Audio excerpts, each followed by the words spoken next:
सबसे बड़ी चीज आती है शहीद भगत सिंह। भगत सिंह को मैं कितना मानता हूँ आप लोगों को दिखा दूं। मेरी छाती पे जो छप रहा है वो भगत सिंह है। मेरी छाती पे जो छप रहा है वो भगत सिंह है। मेरे लिए मेरी माँ से मेरे बाप से बढ़कर भगत सिंह है, जिसको मैंने पढ़ा है और जिसको पढ़ के मैंने बहुत कुछ सीखा है। आप लोगों ने इस भगत सिंह से क्या सीखा है, ये सवाल मेरा सबसे रहेगा, लेकिन ये बाद में पूछूंगा। पहले आप लोगों को बताता हूं शहीद आजम भगत सिंह कौन था। सिर्फ और सिर्फ आप लोगों को उसके जीवन के आखिरी 12 घंटे बताऊंगा। जो उसके जीवन के आखिरी 12 घंटे थे वो उस इंसान ने कैसे बिताए थे। 23 मार्च का दिन था 1931 में, हम गुलाम थे और उस दिन रात को जोरदार आंधी आई थी। जब जोरदार आंधी आई, सवेरा निकला। सवेरा निकलने के बाद ठंडा मौसम था, जो मौसम हाल फिलहाल का है। जैसे आप लोग बैठे हुए हो सब, लाहौर जेल के बाहर ऐसे ही लाखों आदमी इकट्ठे हो रखे थे उस भगत सिंह के लिए, राजगुरु के लिए, सुखदेव के लिए। वे तीनों शेर जेल के अंदर, ये लगा लो जहां मैं खड़ा हुआ हूं ये लाहौर की जेल है, और जहां आप लोग बैठे हुए हो आप सब जेल के बाहर हो। अब वो दिन बताता हूं आप लोगों की, रोम रोम तर्राएगा अगर आप बातें सुनोगे। उस दिन जेल का वार्डन शरद सिंह आता है शाम के 4 बजे और सबके गेट बंद करते हुए, सबके दरवाजे बंद करते हुए कहता है जल्दी से सब अंदर हो जाओ, ऊपर से आदेश है। उसी जेल की 14 नंबर कोठड़ी में शहीद आजम भगत सिंह, जिसकी जो जेल की जो कोठड़ी थी 6 बाई 8 की, 6 फुट चौड़ी 8 फुट लंबी, उसके नीचे कच्ची हरी हरी घास उगरी, उसके अंदर शहीद आजम भगत सिंह, जिसका कद 5 फुट 11 इंच, जिसकी कमर का साइज 27, जिसकी छाती का साइज 32, जिसके पैर में जूता आता था 7 से 8 नंबर का। आप लोग सोचते हो भगत सिंह कोई भीम था, ताकतवर था, ऐसा नहीं है। अंदाजा लगा लो वो कैसा हो।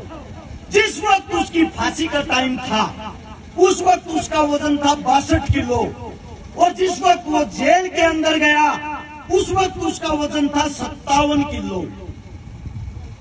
अब गौर करने की बात सुनना, भगत सिंह कौन था, भगत सिंह की क्या विचारधारा थी। जब शरद सिंह उस गेटों को बंद करते हुए आता है, उसके बाद आता है बरकत नाई, जो जेल का नाई था, जोर जोर से आवाजें निकालते हुए, रोते हुए, ओए मेरे भगते को मार देंगे आज, ये गोरे लोग मेरे भगते को मार देंगे आज। सबको पता लग गया कोई न कोई अनहोनी होने वाली है। इतनी देर में सरदार जी का वकील आ जाता है, प्राणनाथ मेहता। वो भगत सिंह को कहता है सरदार जी आपको फांसी होनी थी कल सुबह 6 बजे, लेकिन ये लोग आपको आज ही फांसी देना चाह रहे हैं, ये इतने भयभीत हो गए हैं, इतने डर गए हैं। भगत सिंह बोला मेरे को फांसी की चिंता नहीं है, मैंने एक किताब मंगाई थी, वो किताब लेके आए।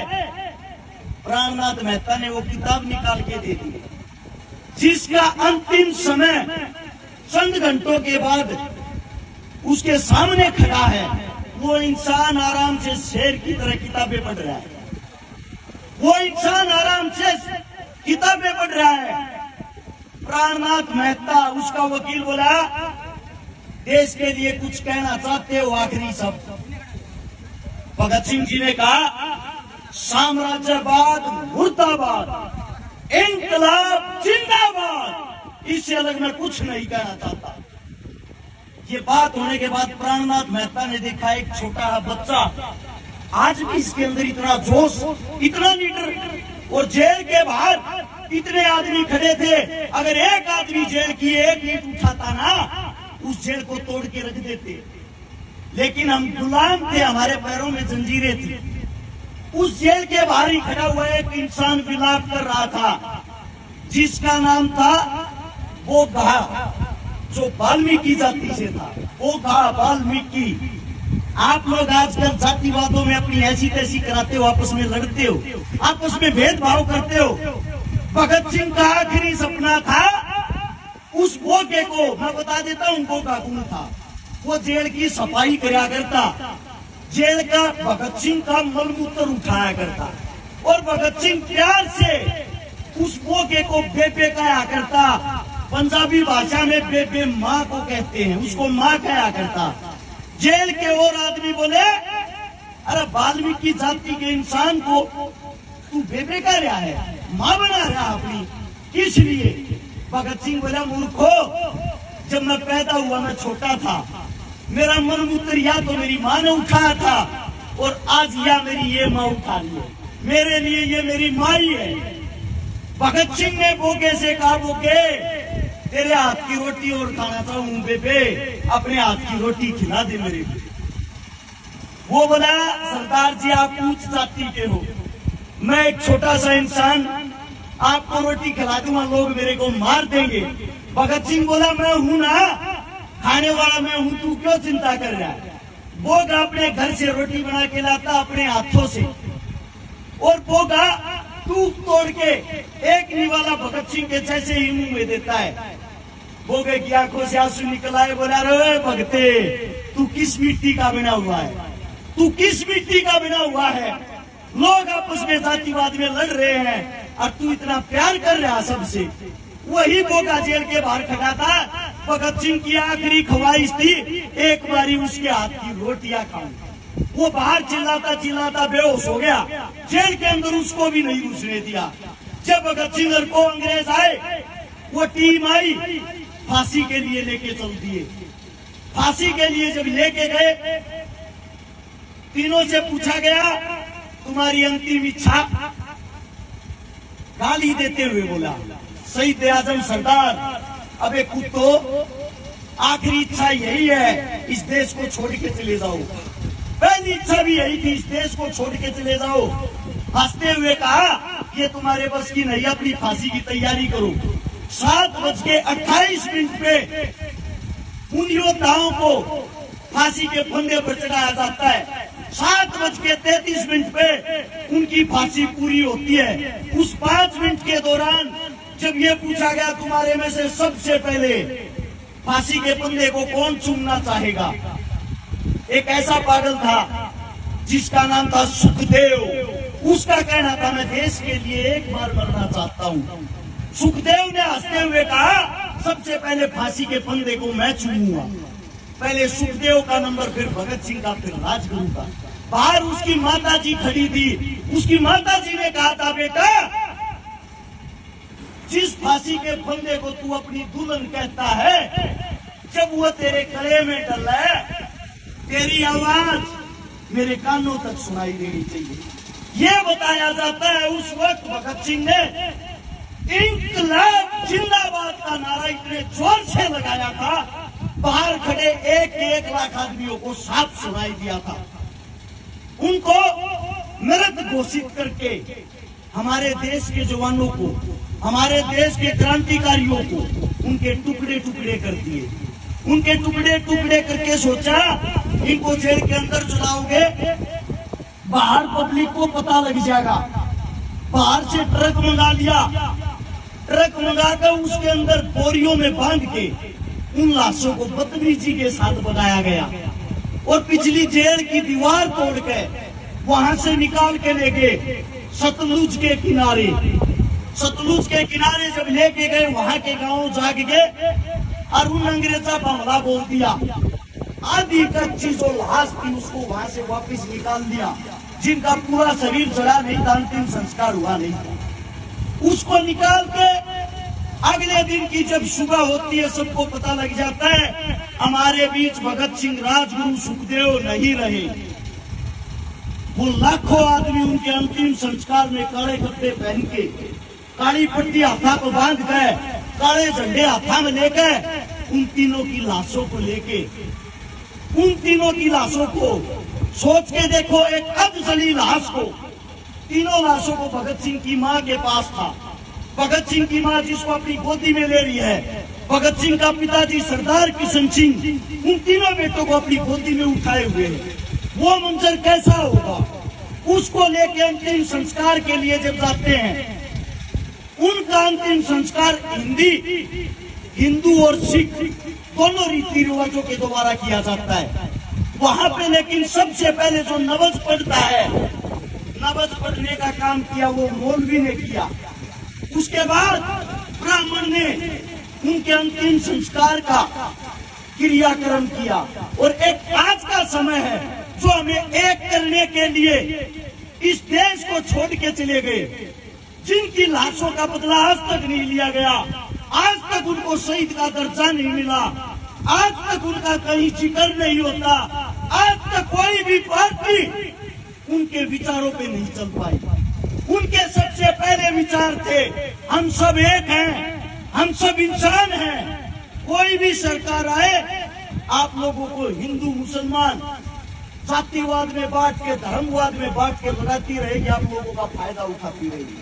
मैं आप सभी साथियों से पूछना चाहता हूं, आज इस वक्त लिम्पी नाम की बीमारी चली हुई है। सबको पता होगा हमारी गौ माताएं कैसे तड़प तड़प के मर रही है। भाजपा सरकार, कोई पार्टी वाला बैठा हो भाई बुरा मत मानना, बात को समझना और सुनना। भाजपा सरकार जब 2014 में चुनाव लड़ने आई, उन्हें कहा था गौ माता की रक्षा हम करेंगे। उन्हें करी भी गौ माता की रक्षा। कैसे करी? भारत 20वें नंबर पर था गाय का मीट बेचने में, जिसको बीफ कहते हैं। आज भारत 3रे नंबर पर है। या रक्षा करी, जितनी गाय पहले कटती थी उससे 3 गुना बढ़ गई। आज लिम्पी नाम की जब बीमारी आती है, हमारे देश का प्रधानमंत्री, हमारे देश का राजा बाहर से चीते लाता है। मैं पूछना चाहता हूँ, कहाँ अपने बाप की शादी में लेके जाएगा उनको? क्या कमाएंगे वे? उनके पास इस बात का कोई जवाब है? क्या काम आएंगे उनके लिए वे? हर जगह बस उनको एक ही काम है, इस लोगों को आपस में लड़ा दो, भिड़ा दो, हिंदू मुस्लिम करा दो, उसको उसका दुश्मन बना दो और तुम राज करते रहो। जो काम अंग्रेज करते थे आप लोगों को लड़ा के, वही काम आज हो रहा है, वही काम आज हो रहा है। हम आज कौन सा आजाद हैं? आप सबसे पूछना चाहता हूँ, आप अपने आप को आजाद मानते हो? देश को आजादी 47 में मिली थी, 1947 में। उसके पूरे 4 साल बाद 1951 में शहीद चंद्रशेखर की माता जी की मृत्यु हुई थी, देहांत होया था। चंद्रशेखर की मां, नाम देखो कितना बड़ा, देश का क्रांतिकारी योद्धा, उसकी माता जी की मूर्ति तक नहीं लगने दी थी आप लोगों की सरकार ने, आप लोगों के प्रधानमंत्री ने। पता है क्यों? इसलिए अगर इसकी मूर्ति लगी, लगने के बाद इनकी क्रांतिकारी विचारधारा फिर ऊपर आ जाएगी। आप लोगों को नहीं पता हो, भगत सिंह, चंद्रशेखर जब हमारे बीच नहीं रहे, उनके 50,000 साथी अंग्रेजों ने ढूंढ के बुरी तरह तड़पा के मारे। वही हालात आज हो रखे हैं। जब आप लोगों के पास में आपका कोई साथी तड़पता है, आपकी गौ माता बुरे तौर से जूझ रही है, कहाँ चले गए भाई आज वे गौ रक्षक? वे गौ रक्षक जो पार्टियों में, उनकी बातें कर रहा हूं मैं, इनकी नहीं। ये जो सदैव अपना कार्य करते आए, जो आज भी संभाल रहे, मैं हर एक पार्टी की बातें कर रहा हूँ। कहाँ है वे पार्टियां? कहाँ है उन पार्टियों के MP MLA? सिर्फ क्या उनको राजनीति करने के लिए और वोट मांगने के लिए गायें याद आती है? कोई मुद्दा बनाना हो, भाई भाई से लड़ाना हो, तभी गौ माता को उठाना आएंगे। हर टीवी चैनल पे 3 दिन से ये चल रही है खबर, आज चीते ने इतना भागा, आज चीते ने इतना भागा, आज चीता इतना दौड़ा। क्या काम आएगा वो चीता? अगर वो काम आने के लिए लाए होते, काम करो, उसको संसद के अंदर ही छोड़ दो, सारे जितने निकम्मे नेता होंगे सबको खा जाएगा। यार कोई काम होता है देश के लिए, देश को डुगडुगी समझ रहे क्या? कोई भी आओ, बचाओ और चले जाओ। हमारा इंसानियत के नाते धर्म बनता है। आज हमारी गौ माता खतरे में है, तो सबसे पहले सारे काम छोड़ के हम सबका जो अपने आप को हिंदू कहता है, सच्चा हिंदू, उसका फर्ज बढ़ता है गौ माता से बड़ा उसके लिए कोई फर्ज नहीं। सबसे पहले अपनी गौ माता को बचाएं। आपके घर में 100 रुपए हो, 200 रुपए, 500 रुपए हो, इतने रुपए में आप लोग गरीब नहीं होते। कोई 300 रुपए की दाढ़ी भी करता है ना, अगर एक दिन की अपनी दाढ़ी दे देगा वो गरीब नहीं होता। आप मंदिरों में भी तो दान देते हो, मस्जिदों में भी तो दान देते हो, गुरुद्वारे में भी तो दान देते हो। आज हमारी गौ माता दान मांग रही है, हमारा हक बनता है हम उस गौ माता को दान दें। और सबसे पहले भाई कमेटी वालों को एक बात मैं कहना चाहता हूँ, सबसे पहला दान 5100 रुपए का अपनी जेब से मैं दे रहा हूँ। कोई भी आके स्वीकार कर ले, मेरे मुख से कोई गलत बात निकली हो उसके लिए मैं माफी चाहता हूँ। और पास की गौशाला से शायद कमेटी आई है, कौन सा गाँव था, पहाड़ी गांव से कमेटी आई है भाई। 5100 रुपये इस गांव को, 5100 रुपये उस गांव वालों को दे रहा हूँ। आपका बच्चा हूँ, आपके बीच कहूँ मैं, कोई नेता मंत्री तो हूँ नहीं। जैसा मेरा जुबान है वैसे आपके चरणों में ये अरदास है, इसको आप प्राप्त करें। और मेरे मुंह से कोई गलत शब्द, कोई गलत बात निकल गई हो, अपना बच्चा, अपना भाई, अपना बेटा समझ के माफ कर दे। अगर मेरी बात आप लोगों को अच्छी लगी हो तो एक बारी नारा लगाएंगे इंकलाब का और गौ माता का। तैयार हो? बोलो।